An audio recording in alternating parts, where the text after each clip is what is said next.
latest video. Today we are going to talk about the expectation of grief. Now, the expectation of grief is a very strange title, I think, a little bit, but it is actually quite self-explanatory.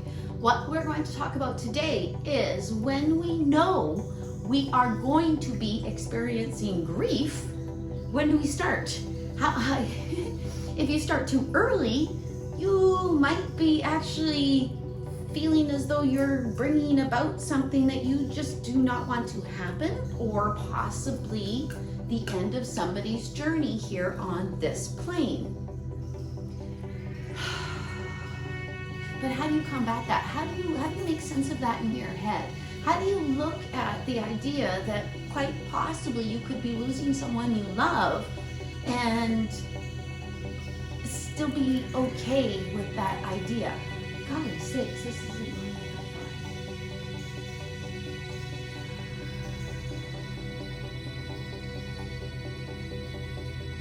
When we expect or know or have an idea, maybe an informed, logical decision within your head, knowing that somebody that you love very, very much might be leaving you, might be leaving this mortal coil. What do? Do you actually move into that expectation and start to wallow or grieve before they've even left? Do you stay positive and hope they don't go? Do you put your fingers in your ears, put your hands over your eyes, and just pretend nothing's happening? What do you do when the expectation of grief is actually in front of you? Well, you can look at what the grief would mean to you. For myself, when I have an expectation of grief and I start to get sad about somebody leaving this mortal coil, I remind myself that actually my sadness, my grief, my loss is mine. Completely and absolutely, that they're actually gaining something. They might be leaving here and experiencing their time out of the husk, but at the same time, I would be a big liar if I said that being here is better than being there. Because in my experience, the way I've been told and the way that people on the other side communicate with me, unless each and every one of them is telling me a big old lie, it's kind of a better place to be. It's a place with higher understanding, more empathy, where the everyday things that we worry about every darn day here that we distract ourselves with are actually disappearing, gone.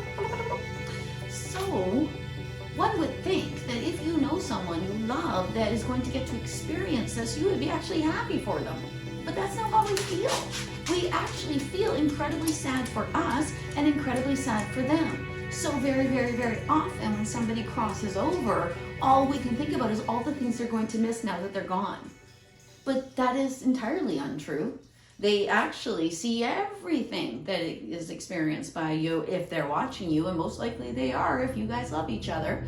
So they don't actually miss anything. In fact, they gain a higher perspective of everything. And the actual feeling and ideas behind what you are experiencing is what they experience the most. The distractions are no longer there. How does that make you feel any better when you can't hug them anymore? How does that make you feel any better when you can't hold their hand in your hand? Because you're a physical being.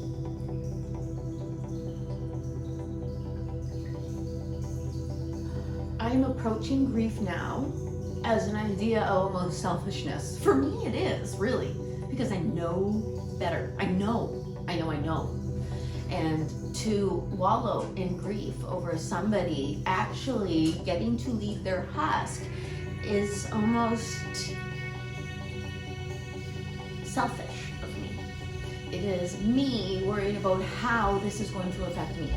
It is also me worrying how this is going to affect others, the others that are left behind besides myself, because you yourself can be fine or come to terms with somebody leaving, but what about the other people that you still love, that are still here, that are just as affected as you and who do not feel the same as you? What do you do for them? How do you make them feel better about the fact that somebody else has left? Well, you don't really, do you? All you can really do is lead by example. All you can do is celebrate the birthdays. All you can do is have a wake as opposed to a funeral.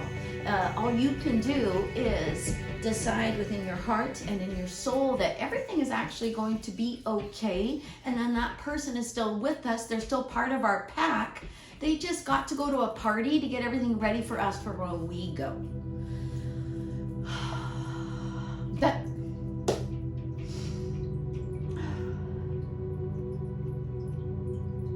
it's all logical. That's all mind. That doesn't address the emptiness that you might feel, that in your heart chakra of the fact that they will not be there any longer in the same form that they are there now. And the only thing that comes to mind when I say those words is that is something we have to come to terms with. That when somebody leaves the mortal coil and they leave their husk and they go off into the spirit world and they get to see all the people that have crossed before them,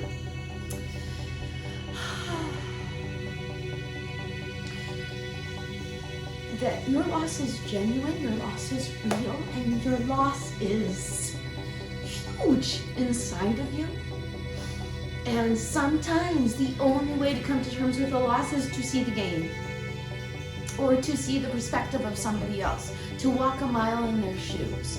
And for most folks who cross over, they cross over because there was pain and suffering, or they cross over because it was their time too. And they cross over because that's the way it was meant to be. And God, that sucks, doesn't it? There's so many things that we have control over, and this is not really one of them. We cannot control when we lose our loved ones, but we can control the reaction we have to that loss. And acknowledge your grief. Move into your grief.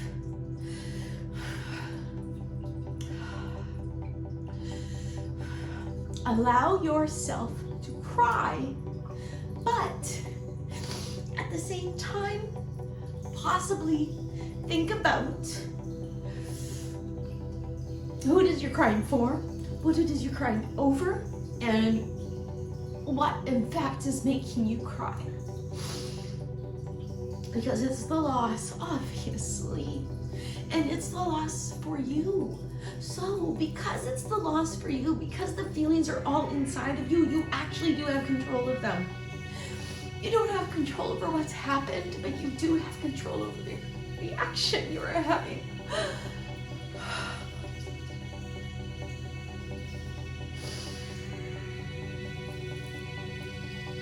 When faced with impending grief or grief, allow yourself to grieve. Allow yourself to actually hug yourself. And allow yourself to feel really shitty about what's happened. But at the same time, bounce off of it and think about where they are now. And think about all the things they can teach you.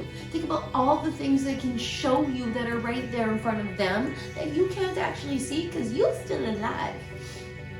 Think about the fact too that no matter what, no matter where you are, no matter how you are, you can actually call them to you. And you might not always feel it for sure, but you will have that memory, you will have that feeling inside of you, and they will come to you. They always do.